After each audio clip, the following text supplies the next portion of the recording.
Plant breeding का next lecture है heterosis and inbreeding depression. तो सबसे पहले हेटेरोसिस क्या है इसके बारे में हम लोग डिस्कस करेंगे। हेटेरोसिस शब्द जो था वो जीएच शल के द्वारा 1914 में दिया गया था।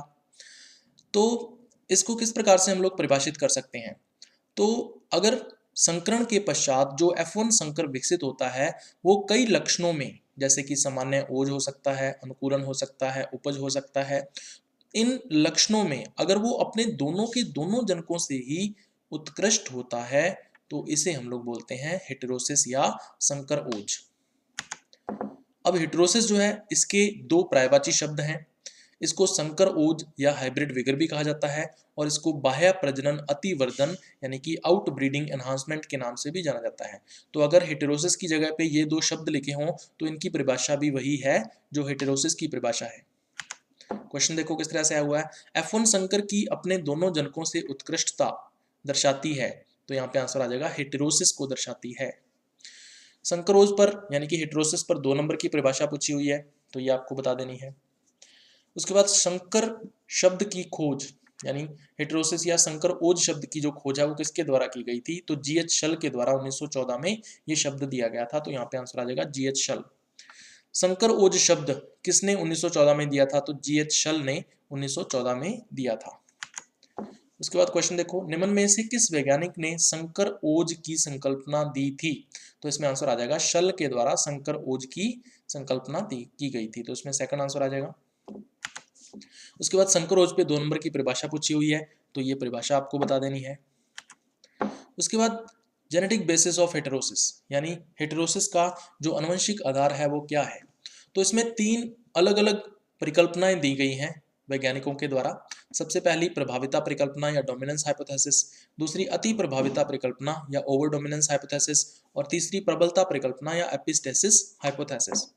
सबसे पहले प्रभाविता परिकल्पना या डोमिनेंस हाइपोथेसिस की बात करें तो ये जो परिकल्पना है वो डेवनपोर्ट के द्वारा 1908 में दी गई थी और 1910 में ब्रूस ने इसका समर्थन किया था।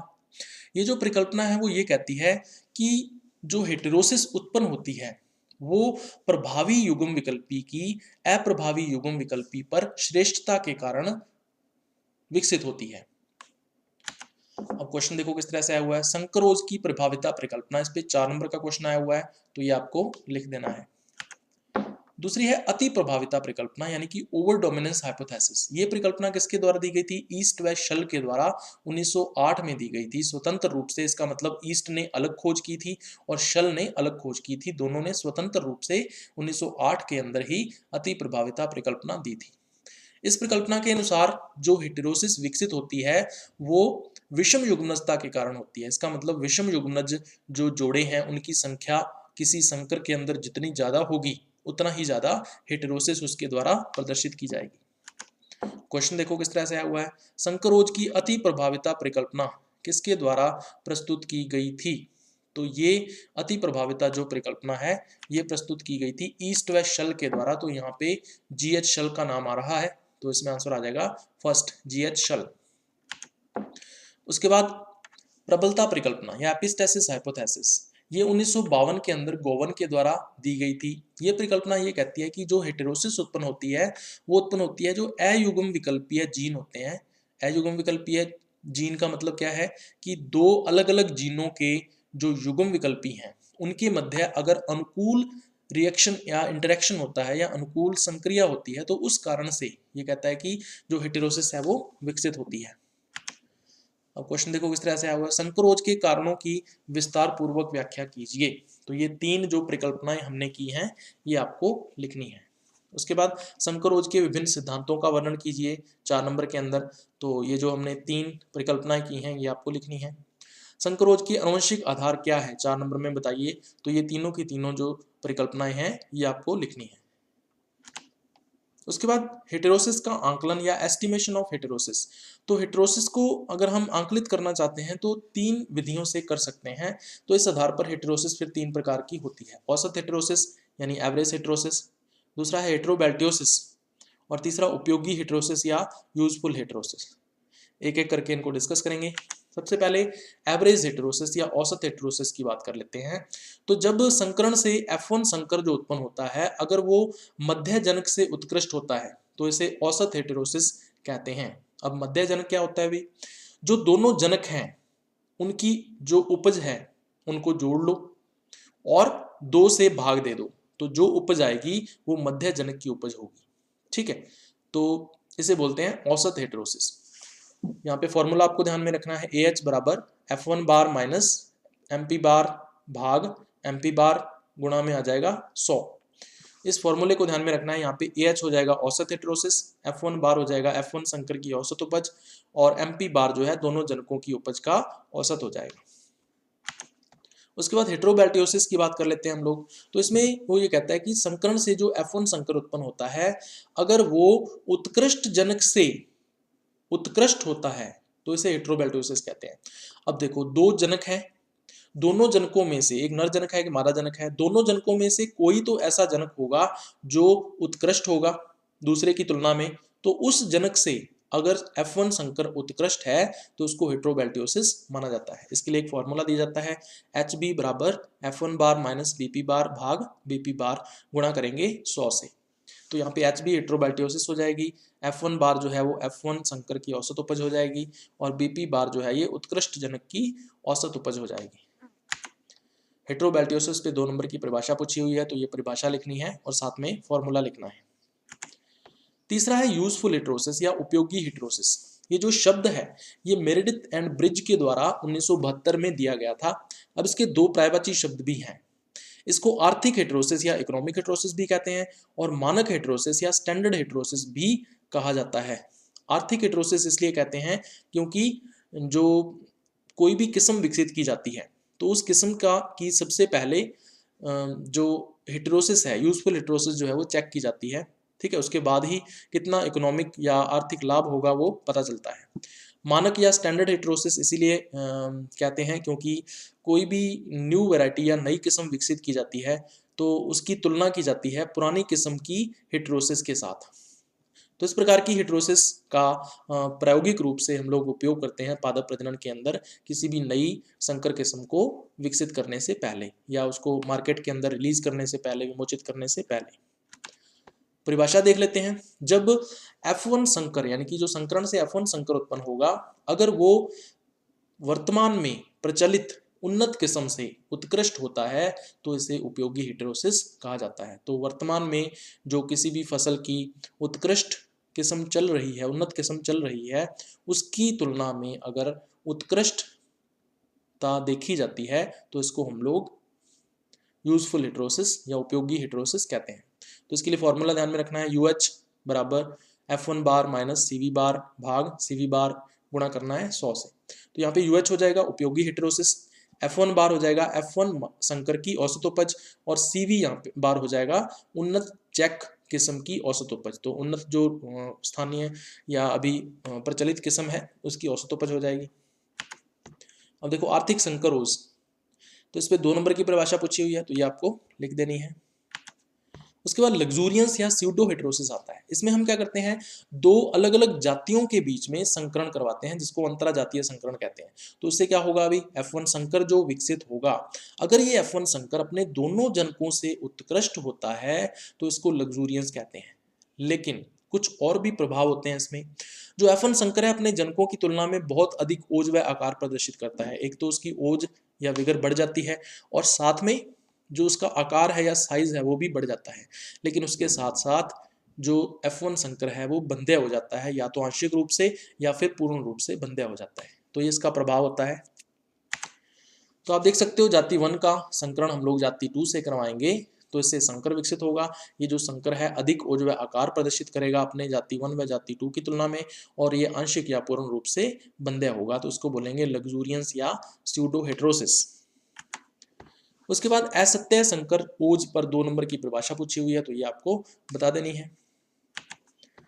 उसके बाद फिक्सेशन ऑफ हेटेरोसिस या हेटेरोसिस का स्थिरीकरण जो है वो किस तरह से किया जा सकता है। तो फसली पौधों में 2 प्रकार से हम लोग 2 प्रकार के जनन के द्वारा हेटेरोसिस को स्थिर किया जा सकता है। हेटेरोसिस को स्थिर करने का मतलब क्या है, जो F1 बीज हमें मिलते हैं उसमें हेटेरोसिस सबसे ज्यादा होती है। F1 बीजों को किसानों के द्वारा यूज किया जाता है और फसल उगाई जाती है।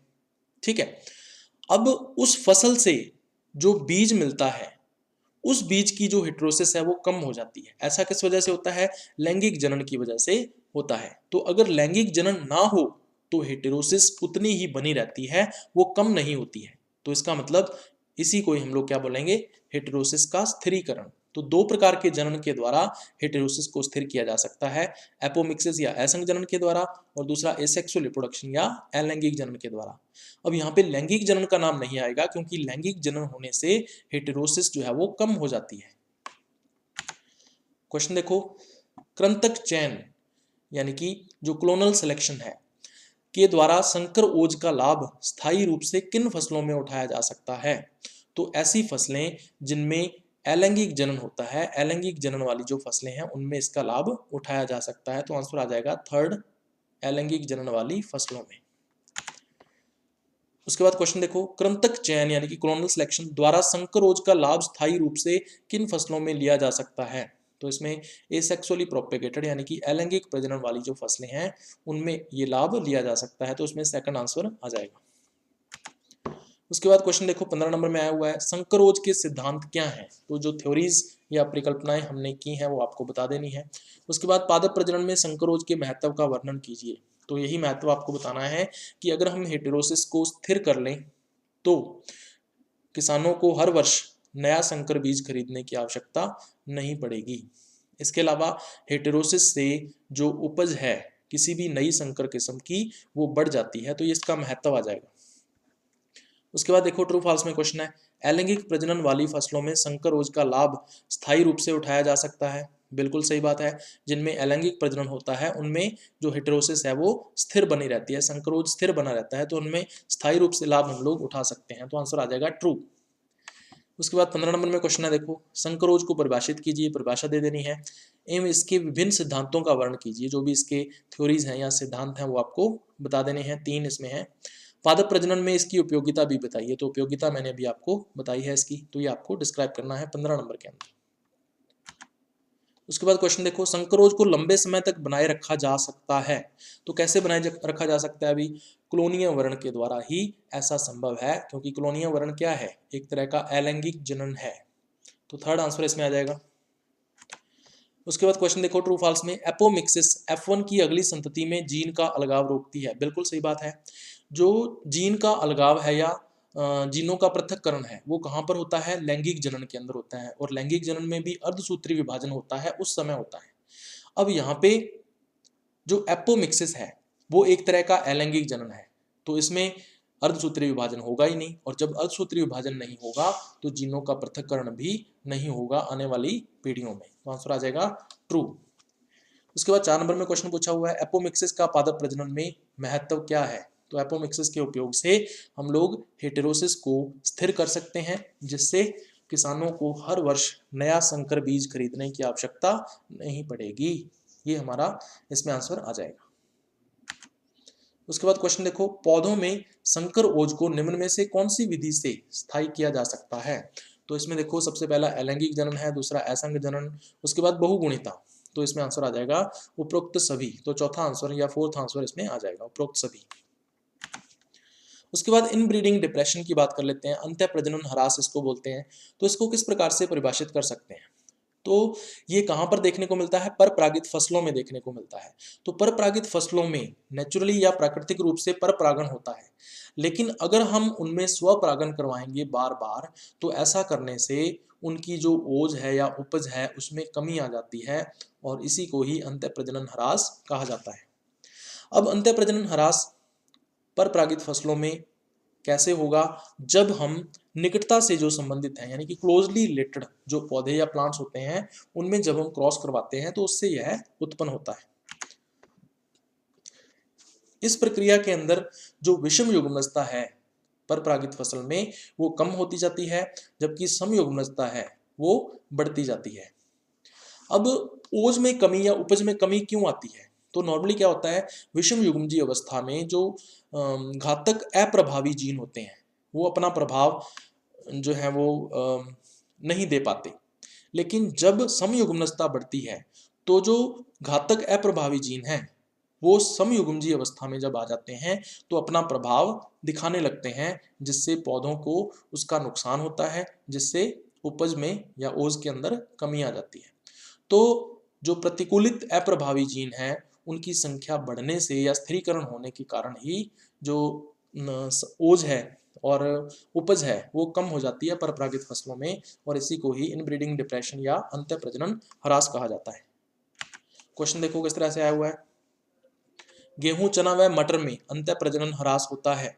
अब गेहूं, चना और मटर जो है ये स्वपरागित फसलें हैं और स्वपरागित फसलों में अंतः प्रजनन ह्रास नहीं होता है, तो आंसर आ जाएगा नहीं। फोर्थ आंसर इसमें आ जाएगा नहीं।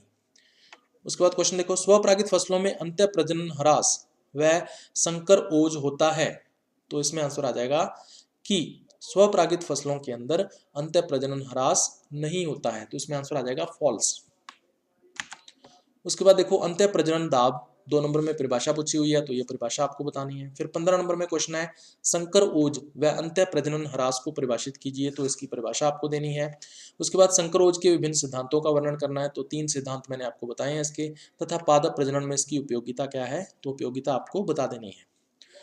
उसके बाद देखो, स्वपरागित फसलों में संकर ओज व अंतः प्रजनन ह्रास का अभाव होता है। बिल्कुल सही बात है, स्वपरागित फसलों में ना तो अंतः प्रजनन ह्रास होता है और ना ही हेटेरोसिस होता है, तो इसमें आंसर आ जाएगा ट्रू। उसके बाद देखो, परपरागित फसलों में संकर ओज व अंतः प्रजनन ह्रास का अभाव होता है। बिल्कुल गलत बात है, अंतः प्रजनन ह्रास और संकर ओज केवल परपरागित फसलों में ही देखने को मिलते हैं, तो इसमें आंसर आ जाएगा फॉल्स। उसके बाद क्वेश्चन देखो, स्वपरागित फसलों में अंतः प्रजनन ह्रास बहुत ज्यादा होता है। बिल्कुल गलत बात है, स्वपरागित फसलों में अंतः प्रजनन ह्रास बिल्कुल भी नहीं होता है, तो आंसर आ जाएगा फॉल्स। नेक्स्ट देखो, परपरागित फसलों में संकर ओज तथा अंतः प्रजनन ह्रास उपस्थित होते हैं। बिल्कुल सही बात है, परपरागित फसलों में ही ये दोनों के दोनों उपस्थित होते हैं, तो आंसर आ जाएगा ट्रू। उसके बाद क्वेश्चन देखो, अंतः प्रजनन ह्रास किसमें देखने को मिलता है, तो सबसे ज्यादा अंतः प्रजनन ह्रास हमें F1 पीढ़ी के अंदर F1 पीढ़ी जो है उसके अंदर अंतः प्रजनन ह्रास देखने को नहीं मिलेगा। किसमें देखने को मिलेगा, ये हमें देखने को मिलेगा जो F3 पीढ़ी है उसमें हमें अंतः प्रजनन ह्रास देखने को मिलेगा, तो आंसर इसमें आ जाएगा, क्योंकि F1 पीढ़ी जो है वो संकरण से विकसित होती है, तो F1 पीढ़ी जो है वो 99.9% हेट्रोजाइगस या विषम युग्मजी होती है। तो इसमें F1 के अंदर जब हम स्वपरागण करवाएंगे तो F2 विकसित होगी, F2 में स्वपरागण करवाएंगे तो F3 विकसित होगी। तो F3 जो पीढ़ी है इसके अंदर समयुग्मनजता सबसे ज्यादा होगी। ठीक है, तो समयुग्मनजता ज्यादा है तो इसका मतलब जो अंतः प्रजनन ह्रास है वो सबसे ज्यादा देखने को मिलेगा F3 के अंदर, तो आंसर आ जाएगा F3। थर्ड आंसर इसमें आ जाएगा।